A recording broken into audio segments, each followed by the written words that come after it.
It was a cold, dark night in St. Louis when the deal went wrong. One minute, everything was in place.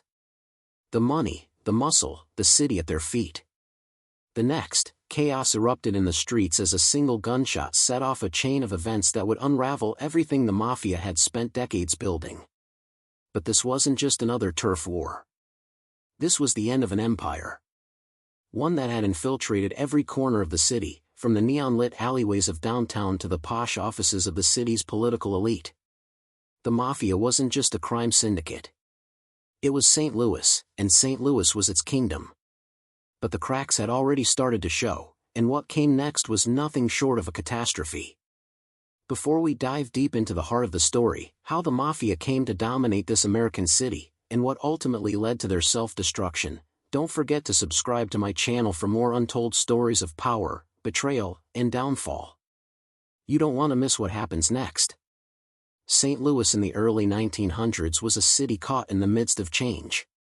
The bustling metropolis, with its storied history and cultural significance, had become a crossroads for industry and commerce. But beneath the surface of progress and growth, the shadows of organized crime were beginning to take shape.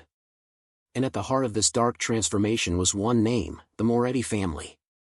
Don Vito Moretti, the patriarch of the clan, had arrived in St. Louis from Sicily in the 1920s, a man with nothing but ambition and the knowledge of how to use fear and influence to climb to the top. Unlike the Italian immigrants who came seeking a better life, Vito's vision was far more calculated. He wasn't interested in assimilation or working in factories. He had his eyes set on the heart of the city, the political and business world that drove St. Louis's economy. Vito understood the power of relationships. With his charming smile and steely gaze, he made friends quickly, but it was the way he handled enemies that set him apart. The Moretti family didn't just rely on violence, they used it strategically, pulling strings behind the scenes and waiting for the right moment to strike. It wasn't long before Vito had worked his way into the good graces of the city's most influential men. He offered protection to local businesses, took care of debts, and ensured that the city's lucrative industries, the docks, the railroads, and the breweries, ran smoothly. In return, he demanded loyalty and obedience. And as his influence grew, so did his empire. His two sons, Salvatore and Marco, quickly became integral parts of the operation. Salvatore, the older of the two, was cold, calculating, and had a gift for business. Marco, on the other hand, was brash and quick to anger, a trait that made him both feared and respected in equal measure. Together, the Moretti brothers became a formidable force in St. Louis's underworld. The Moretti's rise was fueled by a combination of ambition and ruthlessness. They quickly became known for controlling the city's most profitable rackets, gambling, bootlegging during Prohibition, and later, narcotics. But the family's influence didn't stop at the streets.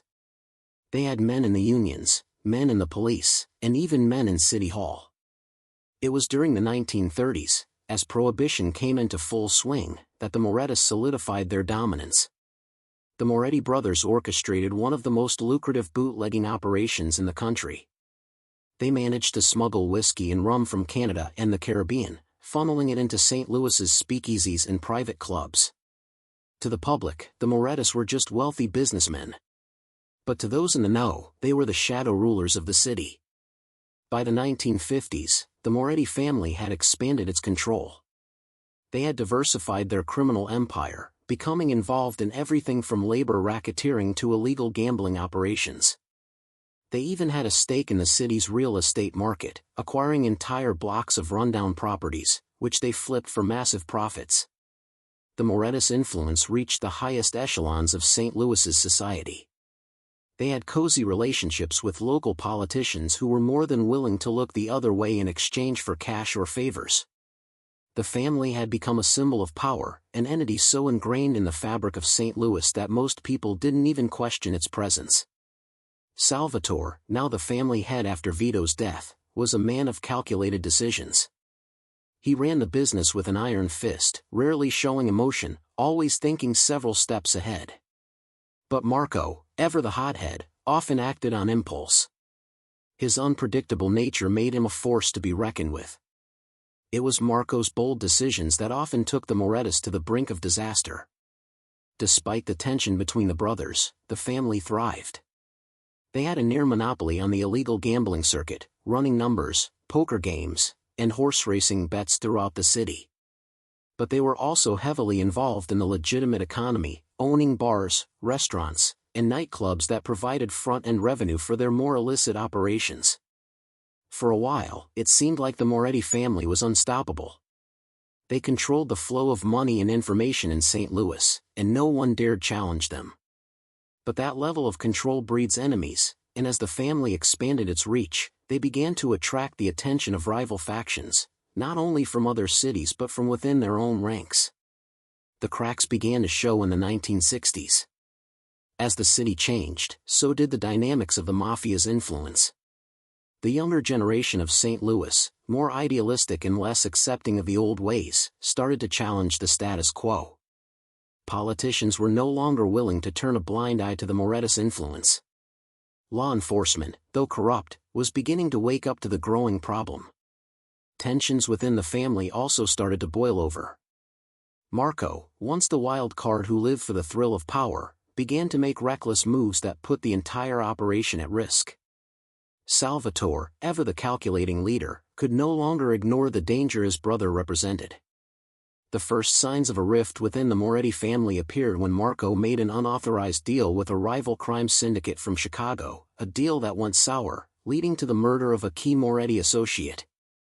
Salvatore's decision to deal with Marco's disobedience would be the beginning of the end. In a cold, calculated moment, Salvatore ordered his own brother's execution. The shockwaves of Marco's death reverberated through the organization. The once unified empire began to unravel. Thanks for watching.